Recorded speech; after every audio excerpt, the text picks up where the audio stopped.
Hi, how did your business go in 2019? Did you reach those successes you wanted? Did you get the clients that you wanted? You know, is it everything on track? Everything, all the plans that you'd put in at the beginning of the year, are you been working towards them all year?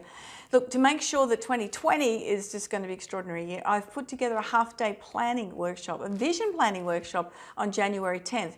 You know, instead of waiting for a whole month to disappear before you jump back in your business, it's a great opportunity to spend half a day focused on what you want to achieve and how you're going to get there. To book in, there's actually really limited spots. I've only got 20 people, 20 seats. I know 10 are already taken. So to book into it, click on this link that you'll find with the video and just commit to attending. I've done it for $67. I know it's a bit crazy, but it's just want to make sure that as many people as possible think about working on what they want rather than just jumping straight back in and not having any set plans. I really look forward to seeing you there because it's going to make a ton of difference to the success of your business next year. Bye.